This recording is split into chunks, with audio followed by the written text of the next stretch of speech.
नमस्कार, मैं हूं नेहा श्रीवास्तव। सनातन धर्म के लोगों के लिए 5 दिवसीय दिवाली उत्सव का विशेष महत्व है। इस 5 दिनों के दौरान लोगों के घर में अलग ही धूम देखने को मिलती है। सुबह शाम देवी देवताओं की पूजा की जाती है। इसी के साथ घर को दियों, झालरों और फूलों से भी सजाया जाता है। तो चलिए जान लेते हैं इस बार कार्तिक माह की शुक्ल पक्ष की प्रतिपदा तिथि कब है, किस दिन गोवर्धन की पूजा की जाएगी और कैसे की जाएगी पूजा, क्या कुछ आज के दिन विशेष रहता है। इस सब पर बात करने के लिए मेरे साथ भोपाल से जुड़ चुके हैं ज्योतिषाचार्य अरविंद तिवारी जी। पंडित जी, बहुत बहुत स्वागत है आपका। तो चलिए कार्यक्रम की शुरुआत कर लेते हैं।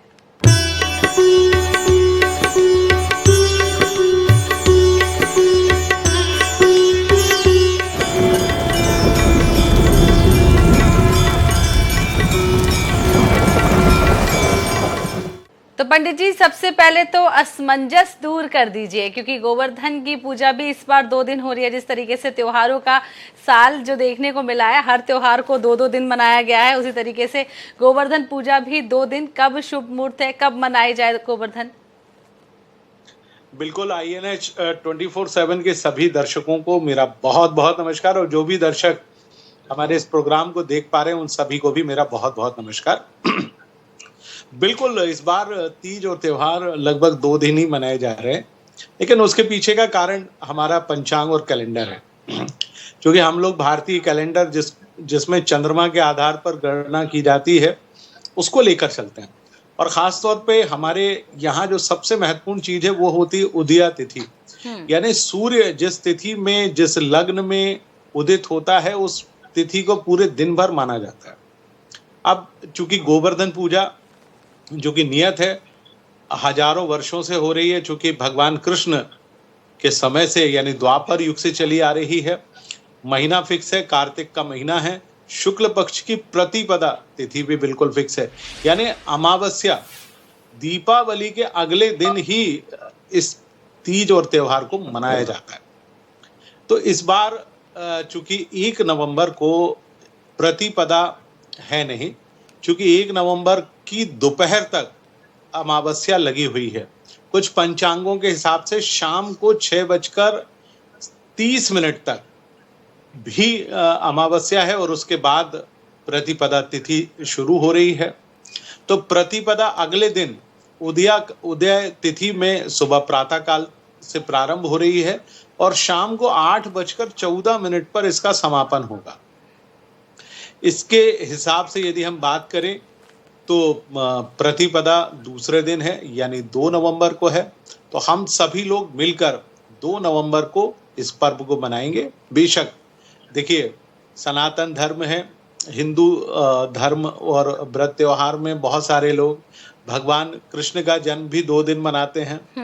आपने देखा होगा, एक स्मार्त होते हैं, एक वैष्णव होते हैं। एक दिन स्मार्त की भगवान कृष्ण की जन्माष्टमी होती है और एक दिन वैष्णव की होती है। तो आप खूब मनाइए, प्रेम से मनाइए। यदि आप तिथि और त्योहार के आधार पर मनाना चाहते हैं तो आप 2 नवंबर 2024 दिन शनिवार को इस त्योहार को मनाइए। आप इस त्योहार को मनाएंगे तो भगवान कृष्ण और भगवान गोवर्धन दोनों की अनुकंपा आपको अवश्य प्राप्त होगी। तो भगवान कृष्ण की अनुकंपा आपको अवश्य प्राप्त होगी। और पंडित जी ने जिस तरीके से बताया, आज और कल दोनों दिन गोवर्धन के त्योहार को मनाया जा सकता है। गोवर्धन पूजा के महत्व को पंडित जी समझ लेते हैं, क्या कुछ महत्व है इस त्योहार का? देखिए, गोवर्धन बहुत सुंदर सा नाम है और एक पर्वत का नाम है गोवर्धन। हालांकि इस पर्वत की कथा प्रारंभ होती है त्रेता युग से, जब इस पर्वत को भगवान हनुमान जी महाराज लेकर आए थे। कहाँ ले जाने के लिए? वो राम सेतु बनाने के लिए इसको ले जा रहे थे, परंतु राम सेतु का कार्य ही संपूर्ण हो गया था। तो भगवान ने इस पर्वत को ब्रज मंडल में रख दिया। तब गोवर्धन बहुत दुखी हुए और उन्होंने हनुमान जी महाराज से कहा कि प्रभु, आप भगवान की सेवा के उपचारार्थ आप मुझको ले जा रहे थे, लेकिन नतीजतन आपने मुझे यहीं रख दिया। अब मैं भगवान के दर्शन कैसे करूंगा? तब हनुमान जी महाराज ने उनको कहा कि द्वापर युग में भगवान कृष्ण आप ही के आसपास अपने जीवन को बिताएंगे, यानी पूरा बचपन उनका आप ही के आसपास बीतेगा। और चूंकि गौ का संवर्धन, गौ यानी गाय जिसको हम कहते हैं, उनके लिए जो सुमधुर चारा है वो यहीं पर चराया करेंगे, तो आप उनके लिए उतने ही प्रिय होंगे जितने प्रिय भगवान राम के लक्ष्मण जी हैं। तो ऐसा आशीर्वाद देके भगवान हनुमान जी महाराज चले गए। तदुपरांत द्वापर युग हुआ, और द्वापर युग में जैसा हम सभी जानते हैं भगवान कृष्ण का जन्म कारागार यानी मथुरा के कारागार में हुआ, और वासुदेव जी ने उनको नंद बाबा के यहाँ पहुंचा दिया। भगवान कृष्ण जैसा हम सभी जानते हैं 64 कलाओं में और हर प्रकार की सिद्धियां लेकर वो प्रकट हुए थे। और एक बार की बात है, चूंकि जो हमारे यहाँ बादल यानी मेघ होते हैं उनके राजा इंद्र कहलाते हैं। तो हर जगह पूरे ब्रजमंडल में इंद्र की जो पूजा थी वो दीपावली के आसपास की जाती थी, ताकि मेघ अच्छे से बरसें, अच्छा पानी गिरे, अच्छा चारा उत्पन्न हो, गाय उनको हरा हरा चारा मिले, और उसके बाद वो बहुत सुंदर सा दूध दें, और फिर दही, मक्खन, मट्ठा इत्यादि उससे उत्पन्न हो, और उसको बेचकर वो अपने जीवन का लालन पालन कर सके। भगवान की आयु बहुत छोटी सी थी, और उन्होंने अपनी उस छोटी सी आयु में अपने पिता नंद बाबा को कहा कि आप इंद्र की पूजा क्यों करते हो, क्योंकि भगवान इंद्र के घमंड को तोड़ना चाहते थे। क्योंकि उससे पहले इंद्र कई बार धृष्टता कर चुका था। भगवान कृष्ण का जब जन्म हुआ था तभी से वो उनको ईश्वर स्वरूप मानता ही नहीं था। उनको लगता था एक साधारण सा बालक है जिसका जन्म मथुरा में हुआ और उसका लालन पालन नंद बाबा के द्वारा हो रहा है।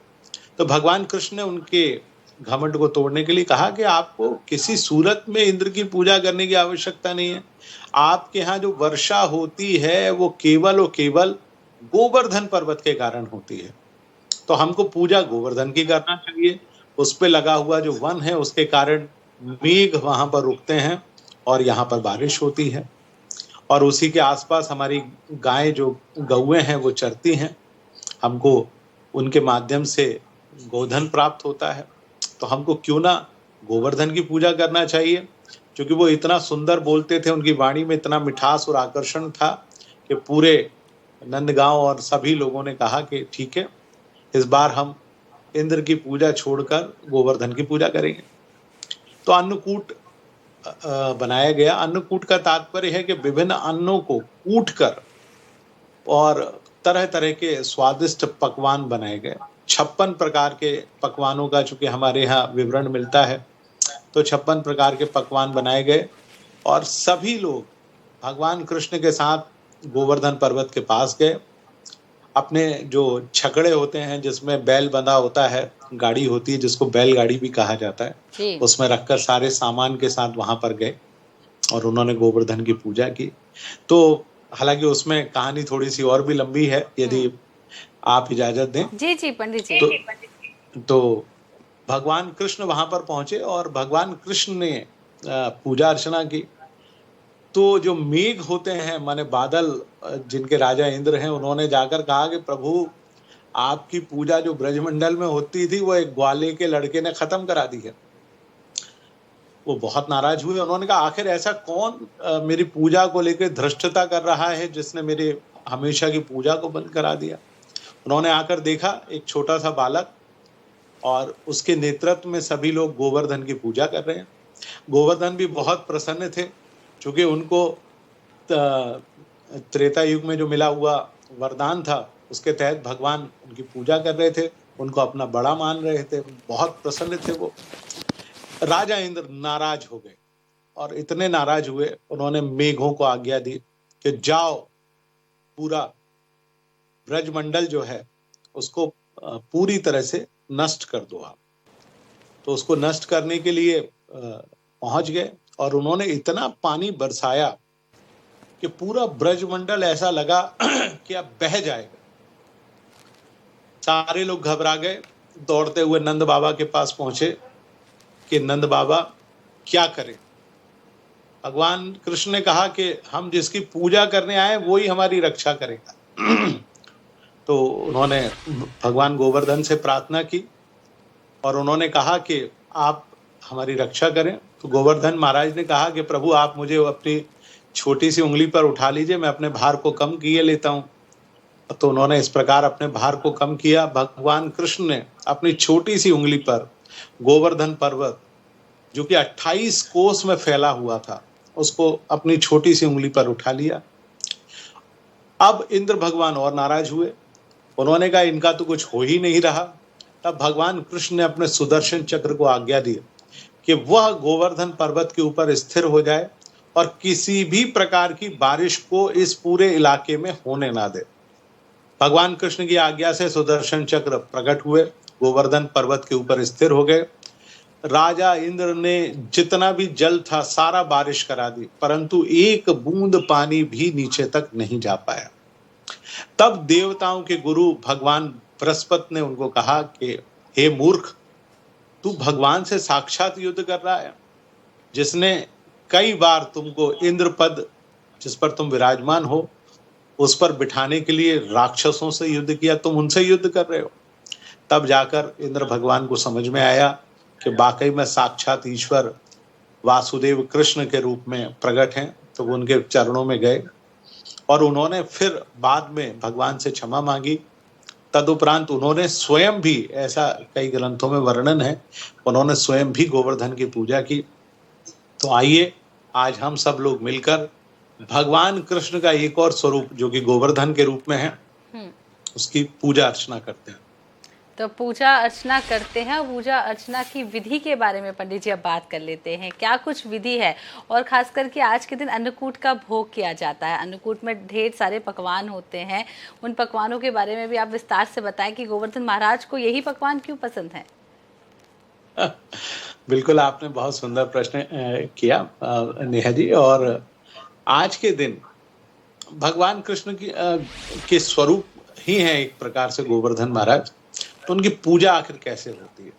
आज के दिन प्रातः काल गोबर, जो ग्वाले होते हैं, जहाँ गौशालाएं होती हैं, वहां से गोबर को प्राप्त किया जाता है और भगवान गोवर्धन को कृष्ण के स्वरूप में बहुत सुंदर तरीके से उनका मस्तक बनाया जाता है। 2 हाथ बनाए जाते हैं, 2 पैर बनाए जाते हैं, पेट बनाया जाता है। हाँ, पेट में जो उदर का जो नाभि केंद्र है उसको खाली रखा जाता है। तो इस प्रकार सबसे पहले तो उनको बनाया जाता है। कहाँ पर बनाते हैं? घर का जो ईशान कोण है, पूजा जहाँ पर होती है, उस स्थान पर गोवर्धन पर्वत का निर्माण किया जाता है। वहीं उनके पास में भगवान कृष्ण और माता राधा की भी गोबर से प्रतिमाएं बनाई जाती हैं। गाय की प्रतिमा बनाई जाती है, जो कि गोधन जो है उन बहुत प्रिय था, तो उसकी भी प्रतिमा बनाई जाती है। तदुपरांत पूजा की तैयारी कैसे करें? तो सबसे पहले आप एक थाली बना लीजिए पूजा के लिए। कैसे बनाएंगे? जो भी आपके यहाँ थाली हो, पीतल की हो, तांबे की हो, कांसे की हो, स्टील की हो, बहुत सारे लोग चांदी और स्वर्ण की भी थालियां रखते हैं। तो जो आपके पास हो आप उसको रखिए। उसमें आप कुछ चीज़ों को इकट्ठा कर लीजिए, जो कि पंचोपचार से पूजा अर्चना होती है। पंचोपचार का तात्पर्य होता है 5 प्रकार से किया गया उपचार, जिसमें दूध, दही, घी, शहद और शक्कर, ये आपको लेनी है। इसके बाद पुष्प लेना है, जो कि भगवान को पुष्प भी चढ़ाए जाते हैं और पुष्प माला भी चढ़ाई जाती है। अच्छा, भगवान गोवर्धन को उड़ाने के लिए एक स्वच्छ वस्त्र की भी आवश्यकता होती है, तो आप एक स्वच्छ वस्त्र भी ले लीजिए। तदुपरांत साथ में रोली, सिंदूर, चावल इत्यादि भी ले लीजिए। जो हम पूजा की थाली बनाते हैं, ठीक वैसी ही आप एक थाली का निर्माण कर लीजिए। तो सबसे पहले तो आप जिस स्थान पर भगवान गोवर्धन को बनाना है, वहां पर थोड़ा सा लेपन कर लीजिए। वैसे तो गोबर का लेपन किया जाता है। यदि गोबर का लेपन करना सक्षम ना हो तो आपके घर में हल्दी है, हल्दी को थोड़ा सा पानी में भिगोइए और उसका लेपन कर लीजिए, क्योंकि उस स्थान को शुद्ध करना है। और आपको देव उठनी एकादशी तक इस गोवर्धन पर्वत को सही प्रकार से सजोकर भी रखना है। अच्छा। तो आप भगवान को वहां पर बनाएं, पंचोपचार से थाली के द्वारा उनकी पूजा अर्चना करें। सबसे पहले दूध से, फिर दही से, फिर घी से, फिर शहद से, फिर शक्कर से तदुपरांत जो पंचामृत बनाया जाता है उससे करें। यदि आपको आज के दिन यमुना जल मिल पाए, क्योंकि भगवान गोवर्धन महाराज जो है वो यमुना के किनारे हैं, पास में हैं, यमुना जल ना मिल पाए तो गंगा जल आसानी से मिल जाता है, तो गंगा जल का इस्तेमाल जरूर करिएगा। मस्तक पर तिलक लगाइए, रोली सिंदूर चावल लगाइए, पुष्प चढ़ाइए, पुष्प माला चढ़ाइए, दूध दही घी शहद और शक्कर और पंचामृत से उनका अभिषेक करिए। तदुपरांत भगवान के चरणों में पुष्प रखिए और 56 भोग बनाइए। अब आपने कहा 56 ही भोग कैसे बनाए जाते हैं? तो हमारे यहाँ जितनी भी प्रकार की सब्जियां अन्न पाई जाती हैं, खासतौर से जितने भी अन्न पाए जाते हैं, गेहूं है, जौ है, चावल है, जो हमारे यहाँ उगते हैं, सोयाबीन है, जो इस मौसम में उगाई जाती है, खासतौर से ये सारी चीजें इस मौसम में पैदा होती हैं। तरह तरह की सब्जियां आती हैं, लौकी है, गिलकी है, तुरई है। चूंकि हम लोग देव उठनी एकादशी के बाद से बैंगन खाना शुरू करते हैं, तो आज के दिन बैंगन की भी सब्जी बनाई जाती है, तरह तरह की भाजियां बनाई जाती हैं। जितनी भी भाजियां हमारे को उपलब्ध होती हैं उन सभी भाजियों को बनाया जाता है। मिठाइयाँ बनाई जाती हैं। भगवान को मक्खन से बनी हुई, दूध से बनी हुई, मिश्री से बनी हुई मिठाइयाँ बहुत पसंद है, तो इन सब का भोग भगवान गोवर्धन को भी लगाया जाता है। तो इस प्रकार से 56 प्रकार से आप बना लीजिए। यदि बना पाना संभव ना हो तो जो आप साधारण तरीके से बनाकर भगवान की पूजा अर्चना करेंगे, उससे भी भगवान गोवर्धन और भगवान कृष्ण आपसे बेहद प्रसन्न होंगे। तदुपरांत आरती करिए और आपके यहाँ जो फुलझड़ी आई हुई है या अनार आया हुआ है जो दीपावली के दिन आता है, उसको आज जरूर भगवान के सम्मुख जलाइए और भगवान से प्रार्थना करिए कि जिस प्रकार आपने भगवान कृष्ण की रक्षा की, गोवर्धन पर्वत के आसपास रहने वाले लोगों की आपने रक्षा की, वैसे ही हर प्रकार के संकटों से आप हमारी रक्षा करें, हमारे जीवन के कष्टों को निवारण करें। ऐसा माना जाता है कि जो भी आज के दिन गोवर्धन भगवान की इस प्रकार से पूजा अर्चना करता है, उसके जीवन के हर प्रकार के कष्टों का निवारण हो जाता है। तो पंडित जी ने विस्तार से बताया कि जो भी गोवर्धन महाराज की पूजा करता है उसके जीवन से सभी कष्ट पूरी तरीके से दूर हो जाते हैं। पंडित जी बहुत बहुत शुक्रिया तमाम जानकारी साझा करने के लिए, और आपको भी दीपावली पर्व की और गोवर्धन पर्व की ढेर सारी शुभकामनाएं। तो आज के इस खास पेशकश में फिलहाल इतना ही, और देखते रहिए NH 24/7। हमें दीजिए इजाजत। नमस्कार।